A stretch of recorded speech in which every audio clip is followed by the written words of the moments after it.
ಎಲ್ಲರಿಗೂ ನಮಸ್ಕಾರ ಫ್ರೆಂಡ್ಸ್. ನಾನಿವತ್ತು ಬದನೆಕಾಯಿ ಮತ್ತು ಸೋಯಾ ಚಂಕ್ಸ್ ಅಥವಾ ಸೋಯಾಬೀನ್ ಹಾಕಿ ಪಲ್ಯ ರೆಸಿಪಿಯನ್ನು ರೆಡಿ ಮಾಡ್ತಾ ಇದ್ದೇನೆ. ಮೊದಲಿಗೆ ಗ್ಯಾಸ್ ಒಲೆಯನ್ನು ಉರಿಸಿ ಒಂದು ಪಾತ್ರೆಯನ್ನು ಇಡ್ತಾ ಇದ್ದೇನೆ. ನಾನಿಲ್ಲಿ ಮಣ್ಣಿನ ಪಾತ್ರೆಯನ್ನು ಉಪಯೋಗಿಸ್ತಾ ಇರೋದು. ಯಾವ ಪಾತ್ರೆ ಬೇಕಿದ್ರೂ ಯೂಸ್ ಮಾಡಿಕೊಳ್ಬೋದು. ಒಂದು 4 ಚಮಚ ಕೊಬ್ಬರಿ ಎಣ್ಣೆ, ಒಂದು 5-6 ಎಸಳು ಬೆಳ್ಳುಳ್ಳಿಯನ್ನು ಜಜ್ಜಿಕೊಂಡು ಹಾಕಿಕೊಳ್ತಾ ಇದ್ದೇನೆ. 1 ಚಮಚ ಉದ್ದಿನಬೇಳೆ, 1 ಚಮಚ ಸಾಸಿವೆ, 1 ಚಮಚ ಕಡಲೆಬೇಳೆ ಬೇಕಿದ್ದರೆ ಹಾಕ್ಕೊಳ್ಬೋದು. ನಾನಿಲ್ಲಿ ಕಡಲೆಬೇಳೆ ಹಾಕಿಕೊಳ್ತಾ ಇಲ್ಲ. ಸ್ವಲ್ಪ ಕರಿಬೇವಿನ ಎಲೆ ಹಾಕಿ ಸಾಸಿವೆ ಚಟ್ಪಟ ಅಂತ ಸಿಡಿಯುವ ತನಕ ಸಣ್ಣ ಉರಿಯಲ್ಲಿಟ್ಟು ಫ್ರೈ ಮಾಡ್ಕೊಳ್ಬೇಕು.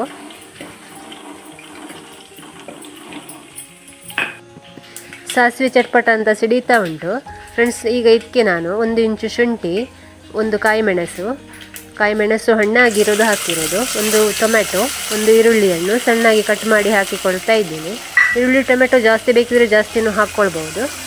ಈಗ ಇದನ್ನು ಮಧ್ಯಮ ಉರಿಯಲ್ಲಿಟ್ಟು 1-2 ನಿಮಿಷ ಫ್ರೈ ಮಾಡ್ಕೊಳ್ಬೇಕು.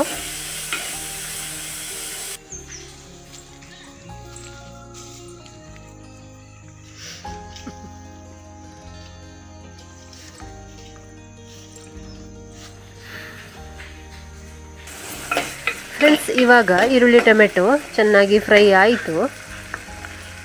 ಫ್ರೆಂಡ್ಸ್, ನಾನು ಮೊದಲೇ ಬದನೆಕಾಯಿಯನ್ನು ಕಟ್ ಮಾಡಿ ನೀರಲ್ಲಿ ಹಾಕಿ ಇಟ್ಕೊಂಡಿದ್ದೇನೆ. ಒಂದು 3 ಬದನೆಕಾಯಿಯನ್ನು ಕಟ್ ಮಾಡಿ ನೀರಲ್ಲಿ ಹಾಕಿ ಇಟ್ಟಿರೋದು. ಈಗ ಈ ಬದನೆಕಾಯಿಯನ್ನು ಈರುಳ್ಳಿ ಟೊಮೆಟೊ ಫ್ರೈ ಮಾಡಿದ ಪಾತ್ರೆಗೆ ಹಾಕಿಕೊಳ್ತಾ ಇದ್ದೇನೆ. ನಾನಿಲ್ಲಿ ಮಧ್ಯಮ ಗಾತ್ರದಲ್ಲಿ ಪೀಸನ್ನು ಕಟ್ ಮಾಡಿ ಇಟ್ಕೊಂಡಿರೋದು. ಸಣ್ಣಗೆ ಬೇಕಿದ್ರೆ ಸಣ್ಣಗೇನು ಕಟ್ ಮಾಡಿಕೊಳ್ಬೋದು. ಈಗ ಇದನ್ನೊಮ್ಮೆ ಮಿಕ್ಸ್ ಮಾಡಿಕೊಳ್ಬೇಕು. ಫ್ರೆಂಡ್ಸ್, ನಾನು ಸೋಯಾ ಚಂಕ್ಸನ್ನು ಬಿಸಿ ನೀರಲ್ಲಿ ಹಾಕಿ ನಂತರ ನೀರನ್ನು ಹಿಂಡಿ ಕಟ್ ಮಾಡಿ ಇಟ್ಕೊಂಡಿರೋದು. ಈ ಸೋಯಾ ಚಂಕ್ಸನ್ನು ಈ ಪಾತ್ರೆಗೆ ಹಾಕಿಕೊಳ್ತಾ ಇದ್ದೇನೆ. ನಮ್ಮಾಚೆ ಸೋಯಾಬೀನ್ ಅಂತ ಹೇಳ್ತಾರೆ. ಈಗ ಇದನ್ನೊಮ್ಮೆ ಚೆನ್ನಾಗಿ ಮಿಕ್ಸ್ ಮಾಡಿಕೊಳ್ಳುವ. ಫ್ರೆಂಡ್ಸ್, ಸರಿಯಾಗಿ ಮಿಕ್ಸ್ ಆದ ನಂತರ ಒಂದು ಸಣ್ಣ ತಟ್ಟೆಯಲ್ಲಿ ಸ್ವಲ್ಪ ನೀರಿಗೆ 1 ಸಣ್ಣ ನೆಲ್ಲಿಕಾಯಿ ಗಾತ್ರದ ಹುಣಸೆ ಹುಳಿಯನ್ನು ಹಾಕಿ ನೀರು ಮಾಡಿಕೊಳ್ತಾ ಇದ್ದೇನೆ. ಕಲಸಿದ ಹುಣಸೆ ಹುಳಿಯ ನೀರನ್ನು ಹಾಕಿಕೊಳ್ತಾ ಇದ್ದೇನೆ.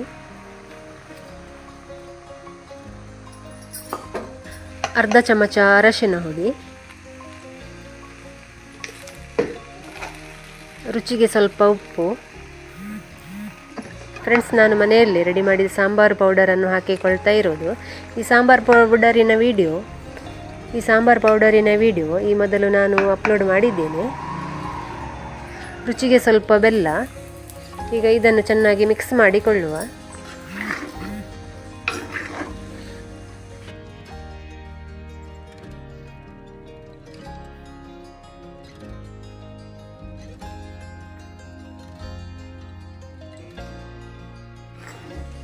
ಫ್ರೆಂಡ್ಸ್, ಸರಿಯಾಗಿ ಮಿಕ್ಸ್ ಆದ ನಂತರ ನಾನಿಲ್ಲಿ ಒಂದು ಅರ್ಧ ಲೋಟ ನೀರನ್ನು ಹಾಕಿಕೊಳ್ತಾ ಇದ್ದೇನೆ.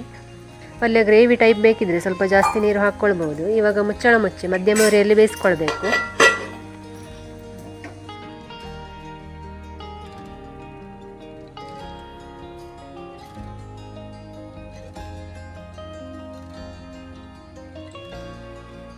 ಫ್ರೆಂಡ್ಸ್, 5 ನಿಮಿಷ ಆಯಿತು. ಈಗ ಮುಚ್ಚಳ ಓಪನ್ ಮಾಡಿ ನೋಡುವ.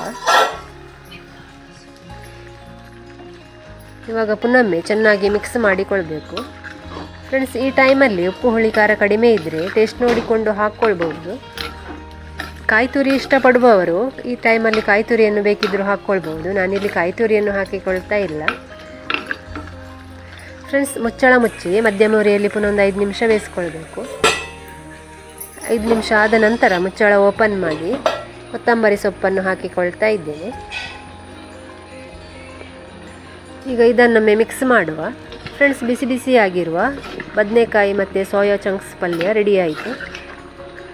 ಫ್ರೆಂಡ್ಸ್, ಈ ರೀತಿ ಪಲ್ಯ ಮಾಡಿ ಅನ್ನ, ದೋಸೆ, ನೀರುದೋಸೆ, ಚಪಾತಿ, ರೋಟಿ ಜೊತೆ ತಿನ್ನಲಿಕ್ಕೆ ತುಂಬಾ ಸೂಪರ್ ಆಗಿರ್ತದೆ. ಫ್ರೆಂಡ್ಸ್, ನೀವು ಸಹ ಒಮ್ಮೆ ಟ್ರೈ ಮಾಡಿ. ಈ ವಿಡಿಯೋವನ್ನು ನಿಮ್ಮ ಫ್ಯಾಮಿಲಿ ಫ್ರೆಂಡ್ಸಿಗೆಲ್ಲ ಶೇರ್ ಮಾಡಿ. ಎಲ್ಲರಿಗೂ ಧನ್ಯವಾದಗಳು. ಬಾಯ್, ಟೇಕ್ ಕೇರ್.